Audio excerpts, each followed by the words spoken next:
पूरी जिंदगी कपूर में आग लगाते लगाते बीत गई, तो कपूर में आग क्यों लगाई जाती है? शिव महापुराण में लिखा, भगवान राम ने जब अश्वमेध यज्ञ किया, उसके पहले देवताओं ने जब यज्ञ किया, अश्वमेध यज्ञ का जो अश्व था, वो अश्व को कहां भेजा जाए, ये अश्व के चक्कर में फिर लड़ाई होगी। भगवान वशिष्ठ बाबा ने कहा, इस अश्व को कपूर का रूप देता हूं और कपूर के रूप में अग्नि में इसको समाहित कर देता हूं। भगवान राम ने वशिष्ठ बाबा से कहा, आप बताओ, ये कपूर अग्नि में डालोगे, इसका क्या फल होगा? भगवान वशिष्ठ जी ने कहा, आज मैंने अश्वमेध यज्ञ के अश्व को कपूर बनाकर अग्नि में डाला है, इसलिए जिसके यहां आरती के बाद में कपूर जलाया जाएगा, उसको एक अश्वमेध यज्ञ का पुण्य फल तुरंत मिल जाएगा। वो अश्वमेध यज्ञ का फल पाने के लिए कपूर लगाया जाता, और वो एक क्षण के लिए लगाया जाता है। जब तक कपूर जले तब तक थाली को नीचे नहीं रखा जाता, ये नियम है।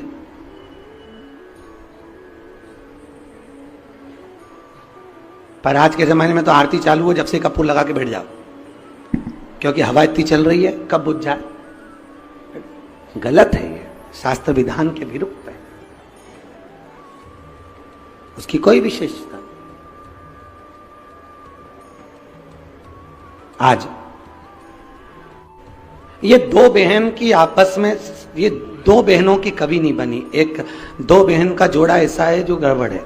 एक माता पार्वती और उनकी बड़ी बहन, जम के बोलो, गंगा, और दूसरी यमुना और उनकी छोटी बहन ताप्ती। क्या नाम था? ताप्ती। ये दोनों की कभी नहीं बनी।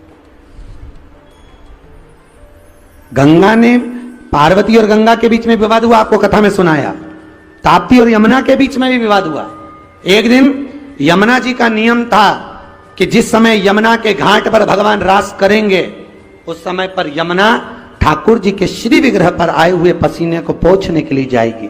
पर आज यमुना का रूप रखकर ताप्ती चली गई, और ताप्ती ने जाकर भगवान के श्री विग्रह के पसीने को पोंछ दिया।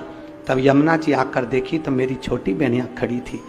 छोटी बहन को देखकर तुरंत यमुना जी को गुस्सा आया। यमुना जी वहां से चली गई। जाकर यमुना महारानी ने ताप्ती से विनती करी, ताप्ती तूने ऐसा क्यों किया? ताप्ती कहती है, मैं कृष्ण को अपना बनाना चाहती हूं। जानकर माता यमुना ने क्रोध में आकर ताप्ती को श्राप दे दिया। ताप्ती, मैं तुझे श्रापित देती हूं। हे ताप्ती, दुनिया की किसी नदी में अगर अस्थियां विसर्जित होगी, उनको गलने में 44 दिन लगेंगे, पर ताप्ती तेरे जल में अगर अस्थियां आएंगी तो तू तुरंत भक्षित करेगी, उसको तुरंत समाप्त करेगी। आज भी ताप्ती नदी में किसी अस्थियों को डाला जाता है तो मात्र 1.5 घंटे के अंदर वो अस्थियां जल के राख हो जाती है और पानी में बह जाती है, ताप्ती नदी। और आज के जमाने में जितना जितना जितना जितना जितना जितना डूबो,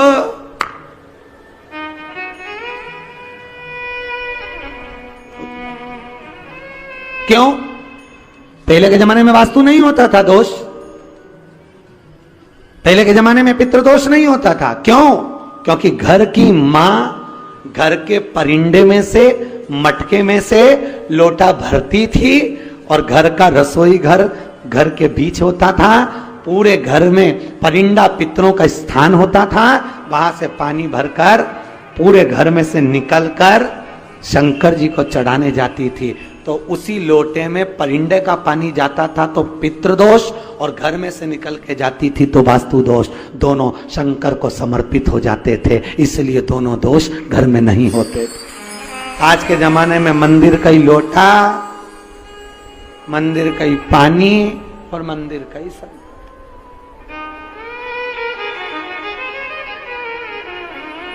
प्रयास करो, एक नियम आप भी चालू करो कि मैं अपने घर से थोड़ा सा पानी लेके भगवान शिव को चढ़ाऊं।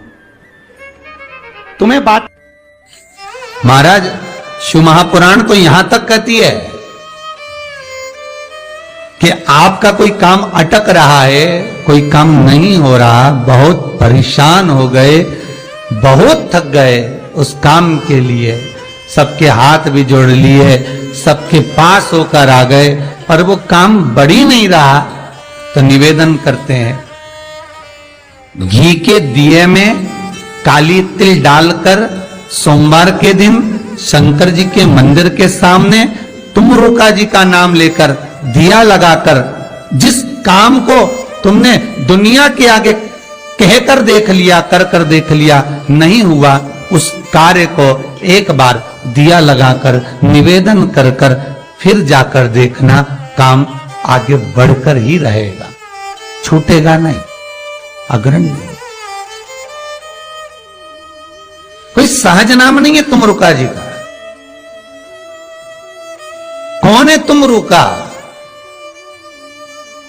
जिसका व्याख्यान शिव महापुराण में बारंबार आता है, जिसकी भक्ति की श्रेष्ठता देवऋषि नारद से भी प्रबल मानी गई है। देवऋषि नारद को तो कई बार अभिमान आ गया, एक बार भगवान विष्णु के सामने जाकर कहते हैं कि मेरे बराबर नाम नहीं लेता कोई तुम्हारा। भगवान शंकर के सामने जाकर कहते हैं कि कामदेव को मैंने जीत लिया।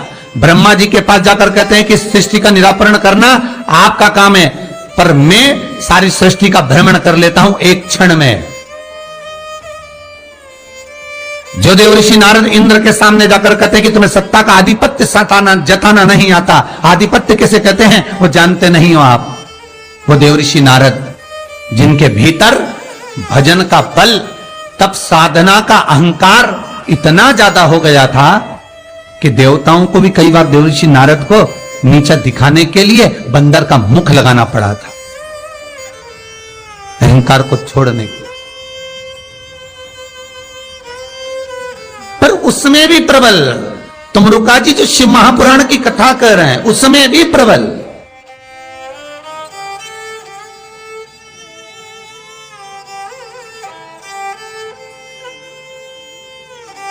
जिनका नाम मात्र, पहले भी कहा, जिस नारी का गर्भ ना ठहरे, रजस्वला धर्म का 7वां दिन, जब नारी 6 दिन तक काम ना करे, 7वां दिन रजस्वला धर्म का, सफेद आंकड़े की जड़ को बुलवाकर उसको शंकर भगवान के शिवलिंग पे से तुमरुका जी का नाम लेकर 21 बार घुमाकर कमर में लाल धागे में बांध ले, 3, 4, 5 महीने में ज्यादा से ज्यादा गर्भ ठहर जाए, पक्का। विश्वास रखकर शिव जी का नाम ले, तुमरुका का स्मरण कर। ज्यादा कुछ नहीं बने तो शंकर के मंदिर में जाकर घी के दिए जला, 5 दिए लगा, और ज्यादा कमी पड़ रही हो धन की, संपदा की, सत्ता की, कोई प्रॉपर्टी, कोई दुकान, कोई धंधा पानी नहीं चल रहा, बहुत कष्ट में हो, बहुत तकलीफ में हो, तो महाराज 108 चावल के दानों को केसर में भिगोकर, केसर के पानी में केसरिया कर पकाना नहीं है, पकाना नहीं, उसको कच्चा चावल केसर में भिगोकर 108 दाने शंकर को मध्य रात्रि में, शिवरात्रि के दिन सूर्यास्त के बाद, रात के 12 बजे से पहले कभी भी शंकर को चढ़ा दो, समर्पित कर दो। सब्सक्राइब करें हमारा channel Vastu fact, bell icon दबाएं ताकि आप अपडेटेड रहें। और वही अक्षत के दाने उठाकर वापिस रख लेना ब्रह्म मुहूर्त में सुबह 4 बजे,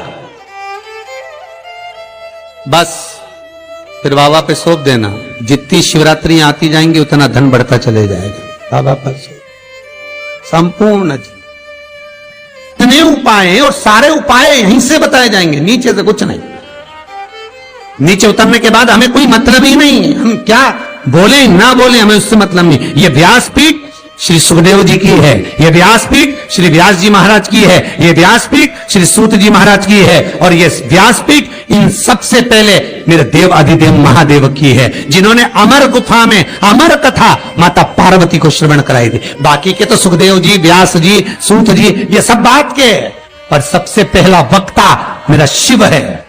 तो ये शंकर की गादी पे से जो निकल गया, शंकर की गादी पे से जो बोल दिया, बस उसका अनुभव आप करो और कर कर जरूर देखना। उसका अनुभव कर कर।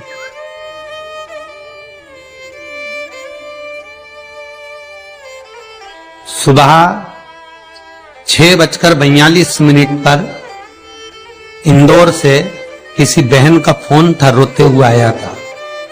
आप लोग कहेंगे तो मैं नंबर भी दे दूंगा समीर जी की मोबाइल। 6:42 पे फोन आया था और रोते हुए फोन आया था कि मेरा एक ही लड़का है और वो वेंटिलेटर पर पड़ा हुआ है। रात को 1:30 बजे से मैं 1:30 बजे से परेशान हो रही हूँ, फोन पर फोन लगा रही हूँ, रात को कोई उठाया नहीं, सुबह तक लगाकर देख रही हूँ। 6:42 पर फोन।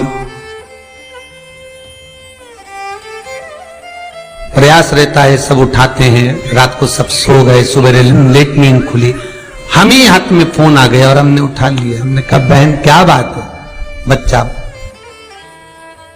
वेंटिलेटर पर है,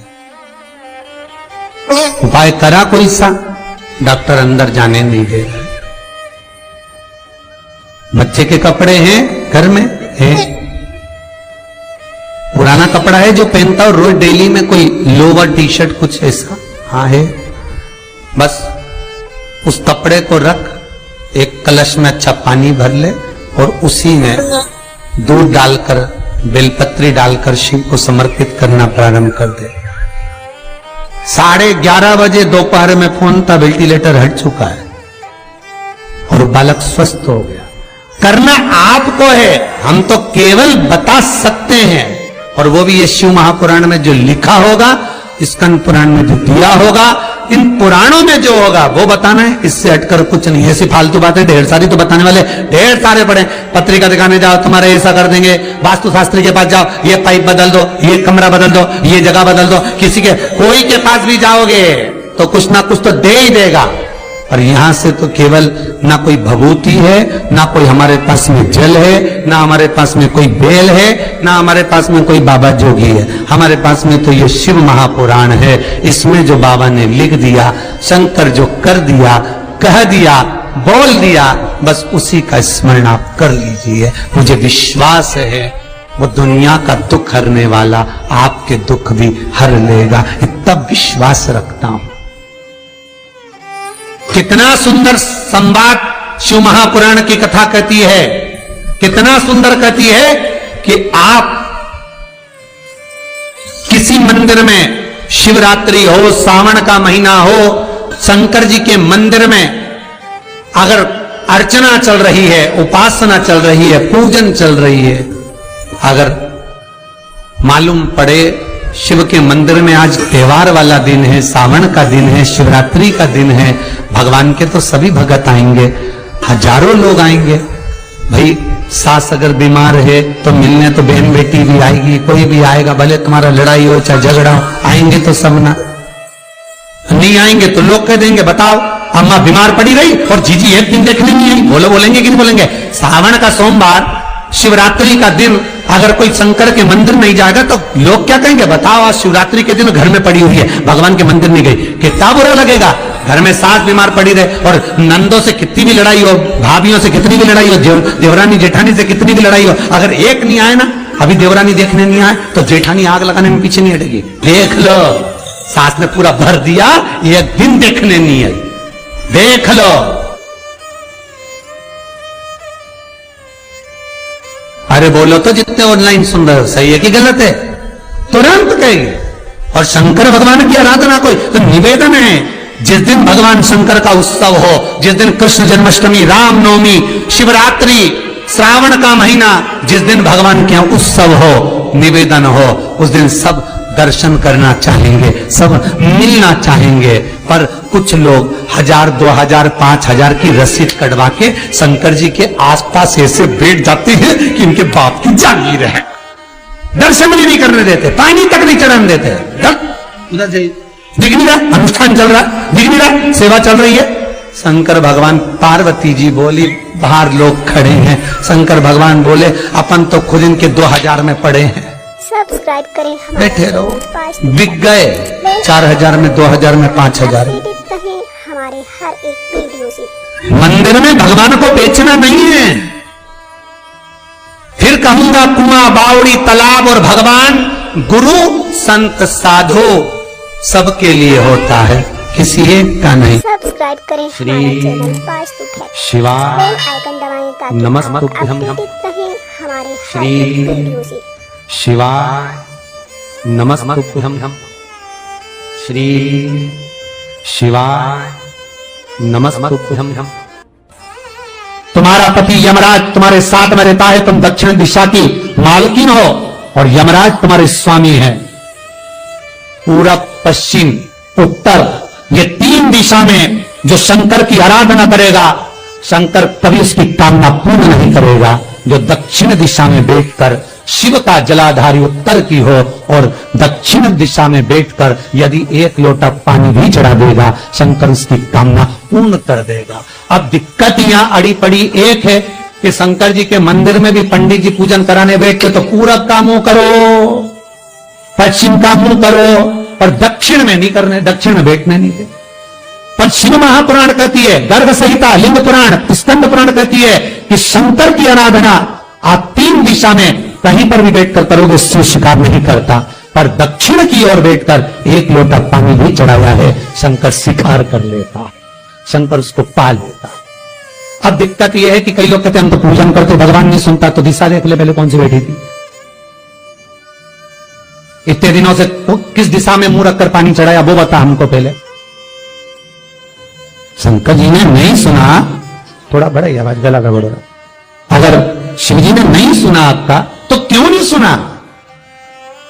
कारण क्या है वो तो जानो पहले कि क्या कारण है। पानी चढ़ा रहे हो, मंदिर में बहुत भीड़ है, इधर खड़ी हो गई, उधर खड़ी हो गई, इधर खड़े हो गए, इधर खड़े हो गए। तो जो शास्त्र में दिशा कही गई है, शास्त्र में जो वर्णन किया गया है कि उत्तर की ओर भगवान का अगर जल जा रहा है तो दक्षिण की ओर बैठकर 1 लोटा पानी भी चढ़ाया है, शंकर उसे स्वीकार कर लिया, शंकर ने स्वीकार। भगवान उसको, शास्त्र कहता है जहां शिव पंचायत हो,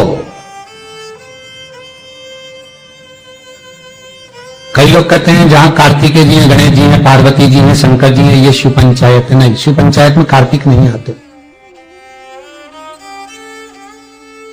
जहां शिव पंचायत हो, सूर्य नारायण शिव पंचायत में आते हैं, पार्वती मैया, गणेश जी,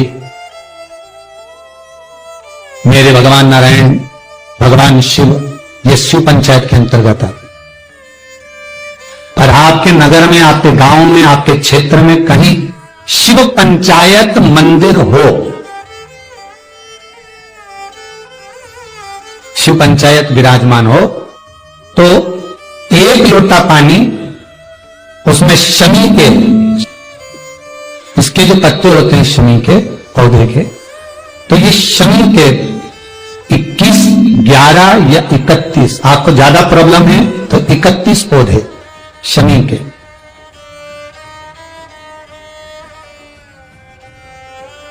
लेकर जल में डालकर नाम गोत्र का स्मरण करें। वैसे तो गर्भ संहिता में लिखा है कि जितने शमी के पत्ते डालें उतनी बार नाम और गोत्र बोलें, पर आप ज्यादा बार भी ना बोल पाए तो अपना नाम गोत्र 1 बार तो बोलें। शमी के पत्र का जल शंकर भगवान को समर्पित करें, शिव पंचायत का दर्शन करते करते। एक पात्र रख लें, उस पात्र में उस जल को झेल लें, शमी के पत्ते आ जाएं तो आ जाएं, वो जल रख लें और उस जल को एक बोतल में भर लें। लगभग 15 दिन आप उस जल को जैसे शरीर पर तेल लगाते हैं उस तरह से पूरे शरीर पर मलना प्रारंभ कर दें महाराज। ज्यादा से ज्यादा 20 दिन, ज्यादा से ज्यादा 21 दिन या 1 महीना, इतने में शरीर ठीक होना प्रारंभ हो जाता है। BP, sugar, blood pressure, sugar और कोई ये डायलिसिस, फाइलिसिस जो भी क्रम है, बाईपास, जितनी भी टेबलेट आपकी चल रही हो और उस टेबलेट से पीछा छुड़ाना है आपको कि आप हमको डॉक्टर के पास बार बार जाकर नहीं दिखाना, तो शंकर का स्मरण कर कर 108 शमी के पत्ते शंकर की पंचायत जहां लगी हो शंकर के शिवलिंग पर समर्पित करें। शमी के पत्ते 5 कमल कट्टे समर्पित कर दें। और जल चढ़ाते जाएं। एक शमी का पत्ता जब चढ़ाएंगे तो फिर पानी चढ़ाना है, शमी का पत्ता चढ़ाएंगे फिर पानी चढ़ाना है। नाम और गोत्र का स्मरण कर कर चढ़ाइए, बाबा से विनती करिए और विनती कर कर शिव पंचायत की पूजन कर कर अपने घर पर आइए। जितनी भी बीमारियां हैं, रोग समाप्ति पर जाएंगे, आपको टेबलेट दवाई नहीं खाना पड़ेगी। बाबा से विनती करना है अपन। श्री शिवाय नमस्तुभ्यं, श्री शिवाय नमस्तुभ्यं, श्री शिवाय नमस्तुभ्यं। कर्जे से मुक्ति पाने के लिए, व्यापार की वृद्धि के लिए केवल एक काम करिए, केवल एक काम। महाराज रात्रि को ठीक 11:30 से 12:30 के बीच में, मध्य बिंदु में रात्रि को, पीपल अगर पास में हो तो पीपल, आंवला पास में हो तो आंवला, बेलपत्र पास में हो तो बेलपत्र, इन 3 वृक्ष जो आपके पास में हो, जो नजदीक में हो, लगाना एक ही के नीचे। ये नहीं कि तुम तीनों के पास पहुंच जाओ, लगाना एक ही वृक्ष के नीचे। 3 दीप अलग अलग, एक लक्ष्मी के लिए, गणेश जी के लिए, सरस्वती के लिए। 3 दीप घी के, एक फूल बत्ती का, 2 लंबी बत्ती का, फूल बत्ती मतलब गोल बत्ती का, और 2 दिए लंबी बत्ती के, घी के भरे हुए दिए, खाली नहीं, पूरा भरा हुआ दिया। उसमें एक एक कमलगट्टा, कमलगट्टा जो हवन में चढ़ता है, किराने की दुकान पे मिलता है काले कलर का कमलगट्टा, महाराज उस दिए के अंदर रखकर सबसे पहले गोल बत्ती वाला दिया हाथ में रखिए, हथेली पर जलाकर, और अपने स्मरण करो लक्ष्मी का, कुल देवी देवता का स्मरण करिए, अपने पूर्वजों का स्मरण करिए, कर्जा मुक्ति का भगवान से विनती करिए, और बाबा कुबेरेश्वर महादेव का स्मरण कर कर फूल बत्ती, गोल बत्ती का दिया पेड़ के नीचे रख दीजिए। दूसरा दिया जला हुआ उठाइए, उसकी बत्ती अपनी ओर हो, उसको उठाकर फिर अपने कुल देवी देवता का स्मरण करिए, पूर्वजों का स्मरण करिए, जिस भाव से दिया लगाने आए हो वो भाव को व्यक्त करिए, और दिए की बत्ती पेड़ की साइड कर कर रख दीजिए। तीसरा दिया उठाइए, अपने मन की कामना कर कर, जिसका कर्जा चुकाना है, व्यापार वृद्धि के लिए, संपदा के लिए विनय करिए, और उस दिए को जब उठाओ तो उसका मुख उधर का होना चाहिए, बोलते समय, स्मरण करते समय। जब नीचे रखोगे तब दिए का मुख अपनी ओर होना चाहिए।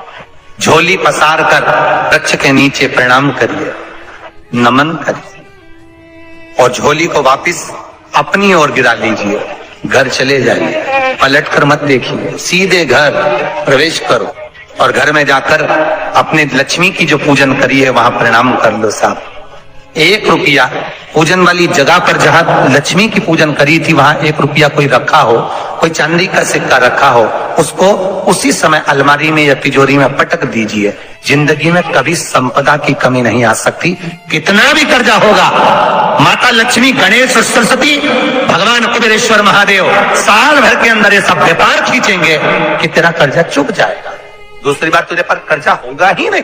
बेलपत्री के वृक्ष के नीचे बैठ कर घृत का दिया लगाकर शरीर में जो रोग है उसका स्मरण कर कर, शंकर जी से विनय कर कर, हे भोलेनाथ, आपने शुक्र देवता को संजीवनी मंत्र दिया है, तो क्या आप मेरे को वो मंत्र प्रदान नहीं करोगे? मेरे रोग, मेरी बीमारी, मेरे दुख को आप नहीं हरोगे?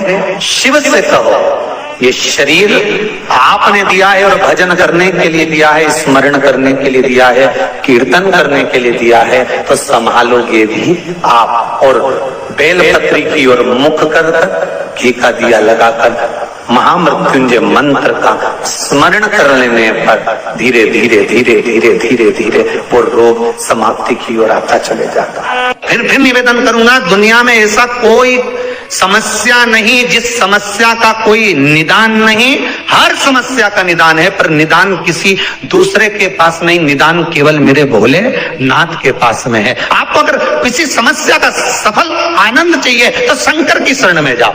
आपको सीहोर आने की भी जरूरत नहीं है, आपको हमसे मिलने की जरूरत नहीं है, आपको पंडित प्रदीप मिश्रा के पास नहीं आना, आपको किसी बाबा जोगी के पास नहीं जाना, आपको किसी के बेल भभूति लेने नहीं जाना, आपको तो शिव के पास जाना। शंकर की वस्तु है, उसको स्वीकार करो बस।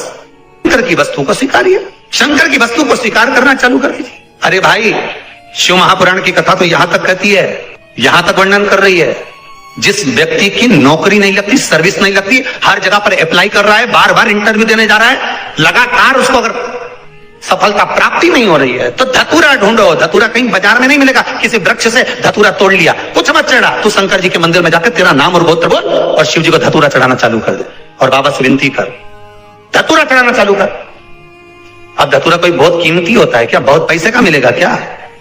कहीं पे मिल जाएगा। धतूरा तोड़ और चढ़ा शंकर जी को। रोज नियम बना ले कि एक धतूरा मैं शंकर जी को चढ़ाऊंगा, प्रतिदिन चढ़ाऊंगा, शिव जी से जाकर निवेदन करूंगा प्रतिदिन।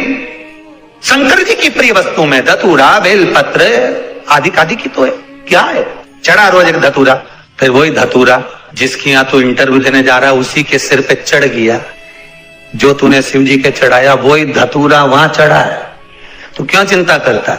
स्त्रियों के रजो धर्म से जुड़ी हुई जितनी भी प्रॉब्लम रहती है, जैसे कोई नारी उसके यहाँ बच्चे नहीं है, संतान नहीं है और रजो धर्म आना बंद हो गया है, तो संतान हो ना रही है, रजो धर्म ही नहीं आ रहा, तो मातंगी माता का नाम लेकर लाल फूल देवी के चरणों में समर्पित कर दें और माता के चरणों को गाय के घृत से धो दें, उस घी को घर में लाएं और भोजन के साथ में पाना प्रारंभ कर दें।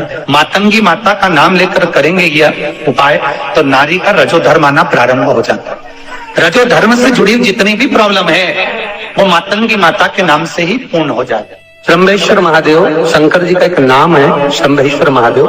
तो जब कोई व्यक्ति चिड़चिड़ करता है, क्रोध करता है, गुस्सा करता है, तो महाराज शंकर भगवान का शंभेश्वर महादेव का नाम लेकर 31 बेलपत्र, जिस व्यक्ति को क्रोध आता है उस व्यक्ति का स्मरण कर कर आखा चावल मतलब सेगे चावल के साथ एक एक बेलपत्र 31 बेलपत्र कर कर शिव जी के शिवलिंग पर समर्पित करी जाती है, मात्र 10वीं की तिथि के लिए, केवल 10वीं, चाहे उजाला की हो चाहे अंधेरे की। कौन से महादेव का नाम लेना है? शंभेश्वर महादेव, शिव जी का एक और चीज हमारा। छोटे छोटे बच्चे रहते हैं, कुछ बच्चों को माता जबरदस्ती के भोजन कराती है, खिलाती है, ठोकती, मारती, खिलाती है।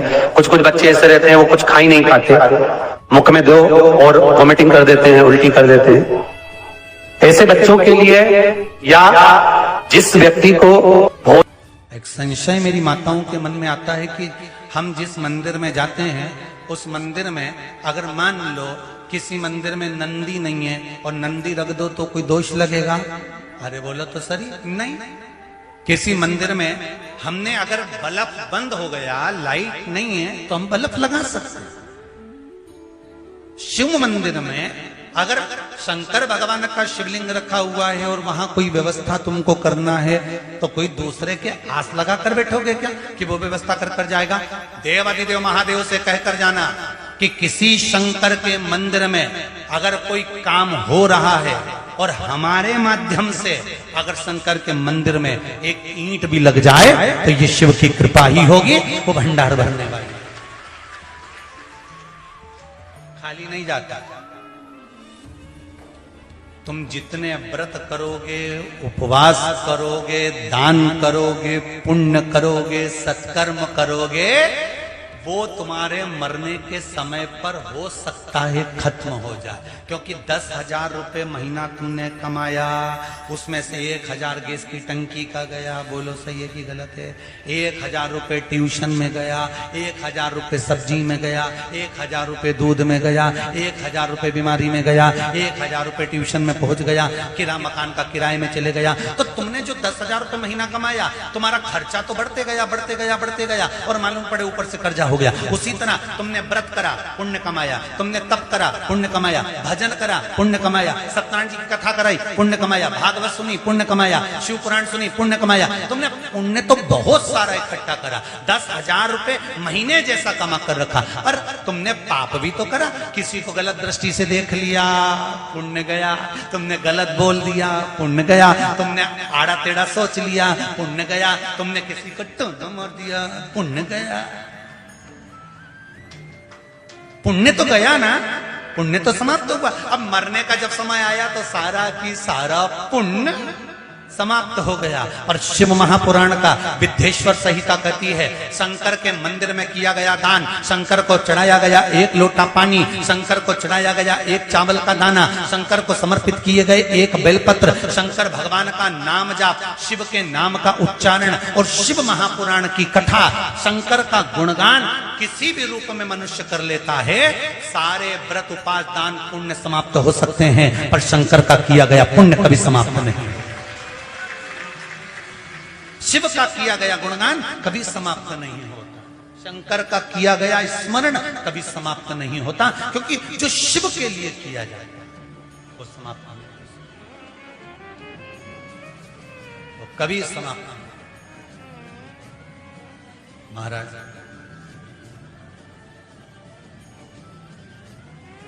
सिंह केतु से कहा, भील चंड सुनो, सिंह केतु वो एक शिवलिंग मिला है मेरे को, और वो जलाधारी से दूर पड़ा हुआ था, और मैं उस शिवलिंग को लेकर आ गया हूँ, उठाकर लाया हूँ।